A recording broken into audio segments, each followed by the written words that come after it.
Welcome दोस्तों हमारे YouTube channel ज्ञान विद्या पर। तो आज की क्लास में हम कक्षा 10 गणित के प्रश्नावली 3.3 के यहाँ पर पहला सवाल को हमने बता चुका है। तो यहाँ पर जो है हमने तीसरा का एक एक क्वेश्चन यहाँ पर हम करके बताएंगे। तो सॉरी दूसरा का देखिए, हमने यहाँ पर पहला बहुत ही आसान भाषा में आपको समझाने का प्रयास करेंगे। यदि उससे पहले अगर आप हमारे यूट्यूब चैनल पर नए हो तो चैनल को सब्सक्राइब कर लेना, ताकि हम जैसे ही वीडियो डालें उसका नोटिफिकेशन आप तक तुरंत पहुंचे। तो यहाँ पर आपका टाइम हम बिल्कुल भी वेस्ट नहीं करेंगे और क्लास में लास्ट तक जरूर बने रहिएगा, ताकि आपको एक ही बार में समझ में आ जाए और आपको यहाँ पर बार बार वीडियो ना देखना पड़े। तो बहुत ही कॉन्सेप्ट के साथ यहाँ पर हम आपको बताएंगे। अगर यदि आपका कॉन्सेप्ट क्लियर रहेगा तो इसी प्रकार का मतलब चाहे जो भी सवाल आ जाए पेपर में, आप चाहे जिस प्रकार का आ जाए उसे फोड़ कर आएंगे। उसके लिए आपका कॉन्सेप्ट एकदम क्लियर होना चाहिए। तो यहाँ पर हम उसी कॉन्सेप्ट को लेकर चलेंगे और आपको एकदम आसान भाषा में समझाएंगे ताकि आपको समझ में आ जाए। तो देखिए दूसरा का इन्होंने पहले क्वेश्चन पढ़ लेते हैं। निम्न समस्याओं, मतलब कि जो नीचे दिया गया हो कोई समस्या है, उसमें क्या कह रहे हैं, रैखिक समीकरणों के युग्म बनाइए। मतलब जो रैखिक निम्न समस्या दी गई है उसको लेकर आपको एक रैखिक समीकरण बनाना है। उसके बाद आपको उसे हल करना है और आप उसे, इन्होंने क्या कहा है कि आप उन्हें विलोपन विधि से हल कीजिए। तो देखिए यहाँ पर आपको विलोपन विधि और प्रतिस्थापन विधि अभी तक आपने नहीं देखा है तो मेरे चैनल पर जाके वहां पे देखना। दोनों का अलग अलग वीडियो बहुत ही आसान, बहुत ही सरल भाषा में हमने वहां पर समझाया है। तो यहाँ देखिए सबसे पहला क्वेश्चन हम यहाँ पर पढ़ते हैं कि विलोपन सॉरी यदि हम अंश में एक जोड़ दें तथा हर में से एक घटा दें तो भिन्न भिन्न भिन्न एक में बदल जाती है। तो देखिए इन्होंने बदल जाती है या हो जाती है, इसका मतलब वही है। तो सबसे पहले आपको यहाँ पर क्या काम करना होगा, इन्होंने कहा है कि यदि हम अंश में एक जोड़ देते हैं और हर में एक घटा देते हैं, तो इसका मतलब क्या हुआ कि पहले कोई भिन्न रही होगी, उसमें हम एक जोड़ देते हैं ऊपर और नीचे एक घटा देते हैं, मतलब अंश में जोड़ देते हैं हर में घटा देते हैं। तो सबसे पहले आपको यहाँ पर क्या काम करना होगा कि यहाँ पर आपको मानना होगा कि माना भिन्न का अंश बराबर यक्स और वाई बराबर सॉरी हर बराबर वाई। तो यहाँ पर आप ए और बी भी मान सकते हैं, उसमें कोई प्रॉब्लम नहीं है। तो यहाँ देखिए आप चर पद चाहे जो मान सकते हैं। तो दूसरा का पहला वहां पर हमने डाल दिया है। तो यहाँ पर सबसे पहले हल यहाँ पर लिखेंगे आप। हल के बाद आप क्या लिखेंगे कि यहाँ पर माना माना भिन्न का माना भिन्न का अंश बराबर कितना होगा यक्स, तथा तथा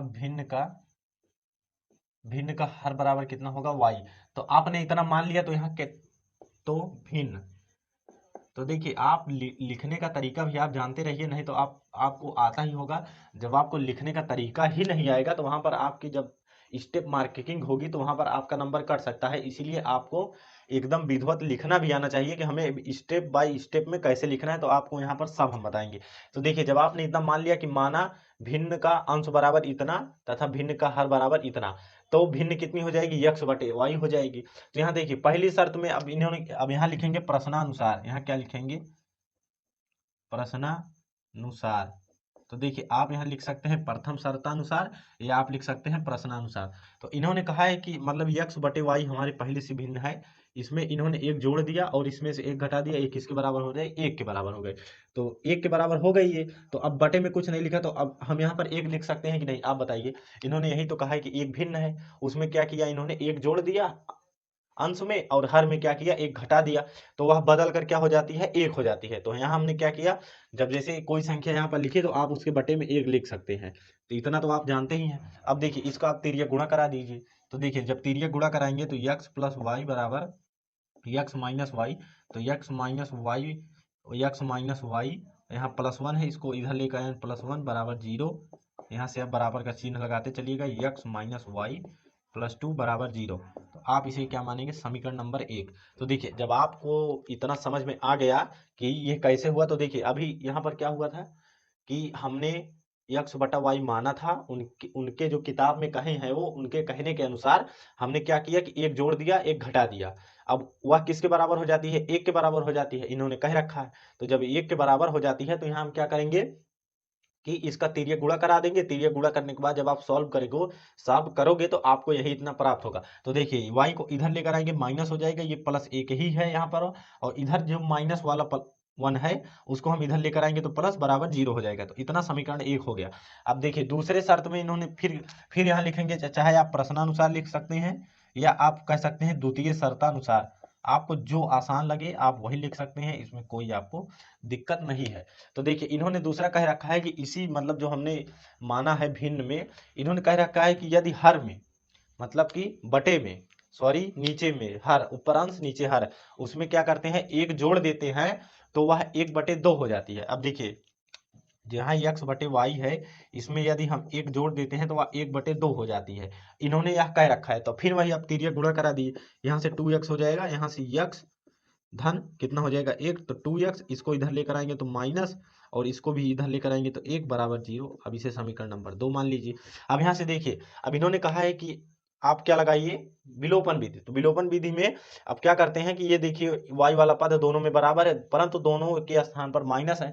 तो माइनस करने के लिए हमने क्या बताया था कि चिन्ह विपरीत हो जाते हैं। तो यहाँ आप लिखेंगे समीकरण 1 को 2 से घटाने पर, यहाँ लिखेंगे समीकरण समीकरण 1 को समीकरण 1 को 2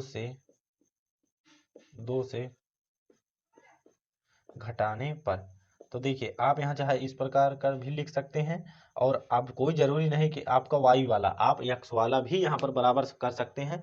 यहाँ पे आप क्या करेंगे, बस आपको समीकरण 1 में जब 2 से कुल गुणा करा देंगे तो x वाला टर्म बराबर हो जाएगा, और आपको क्या करना है घटा देना है। तो हम क्या करते हैं कि y वाला देखिए पहले से ही बराबर है, तो हम क्यों सवाल को लंबा ले जाए, नंबर वही मिलेगा। तो क्या मतलब है, हम अपने टाइम टाइम हमको बचाना है पेपर में, ये नहीं कि आपको लंबा सवाल लेकर जाना है। तो मतलब जितने में हो जाए आपको उतना, इतना भी कम नहीं कर देना है कि डायरेक्ट 2-3 लाइन में आपको कर देना है। वहां पर थोड़ा थोड़ा मतलब कि आपको ज्यादा नहीं करना है कि हाँ लगे कि उसको इन्होंने पेज भरा है। तो वहां आप क्या करेंगे कि y वाला देखिए हमारा पहले से बराबर है, तो y वाला हम यहाँ पर कर लेंगे। अब यहाँ से देखिए जब आपने इतना लिख दिया कि घटाने पर, तो यहाँ लिखेंगे, अब यहाँ लिखेंगे समीकरण 1 क्या है, x माइनस वाई प्लस 2 बराबर 0 है। अब समीकरण 2 क्या है, 2x है, और यहाँ पर क्या है माइनस वाई माइनस 1 बराबर 0। अब इसको आप घटा दीजिए, घटाने के लिए चिन्ह क्या होता है, विपरीत हो जाता है। मतलब कि विपरीत का मतलब कि क्या हो जाता है, विपरीत का मतलब प्लस रहेगा तो माइनस हो जाएगा, माइनस रहेगा तो प्लस हो जाएगा, माइनस रहेगा तो प्लस हो जाएगा, बस यही। अब देखिए अब इस चिन्ह से मतलब है तो ये इससे कट गया। अब यहाँ देखिए इससे क्या होगा, यहाँ पर माइनस यक्स बचेगा, क्योंकि यक्स देखिए 2x बड़े संख्या के सामने कौन सा है, प्लस को, सॉरी माइनस का चिन्ह है। तो यहाँ से देखिए ये क्या हो जाएगा, प्लस हो जाएगा, प्लस कितना हो जाएगा 3 बराबर 0।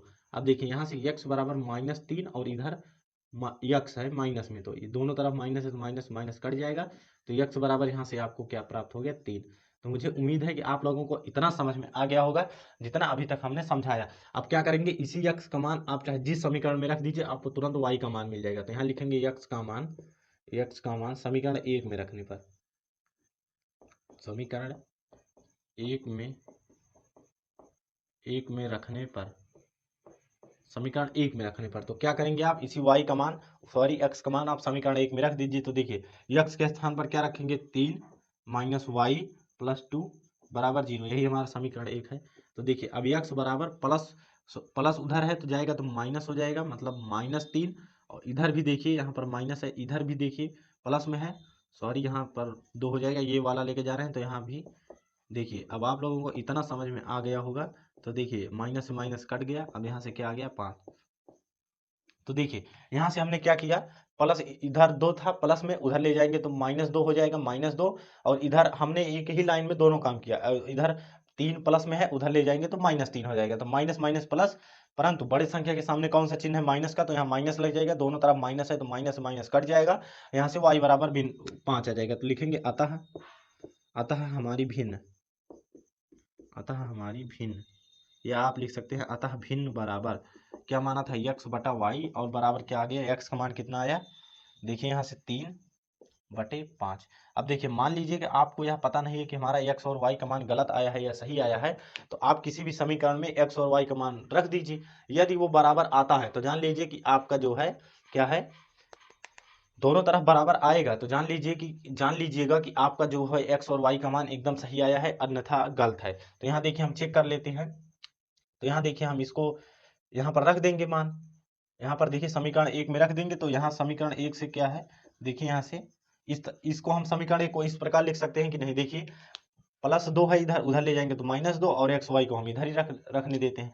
तो यहाँ से देखिए अभी हो जाएगा 3 - 5 बराबर -2, तो यहाँ से भी -2, यहाँ से भी -2, बस आपका तुरंत उत्तर आ गया। अब देखिए यहाँ से हमने x का मान 3 रखा, बीच में माइनस का चिन्ह है तो माइनस, y का मान हमने 5 रखा और 2 को हम यहाँ से देखिए उधर लेके चले गए तो यहाँ से हमें बराबर के उस तरफ -2 हो गया। तो देखिए अब यहाँ से दोनों टर्म क्या है, बराबर है, तो इसका मतलब है आप इसी प्रकार चेक भी कर सकते हैं पीछे कि हमारा जो x और y का मान आया है वो गलत आया है या सही।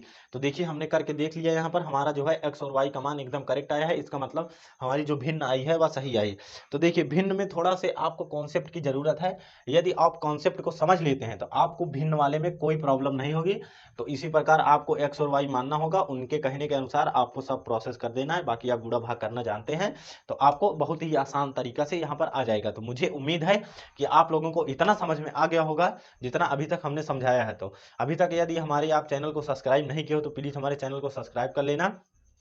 तो आज के लिए इतना ही रखते हैं और कमेंट में आपको जरूर बताना होगा कि आपको यह सवाल कैसा लगा। यदि आपको इसमें कुछ प्रॉब्लम होती है तो आप मुझे कमेंट में वहां पर तुरंत बता सकते हैं, मैं आपको वहां से तुरंत उत्तर दूंगा। तो मुझे उम्मीद है कि आप लोगों को इतना समझ में आ गया होगा। तो आज के लिए इतना ही, फिर मिलते हैं हम अपनी अगली क्लास में। जय हिंद, जय भारत।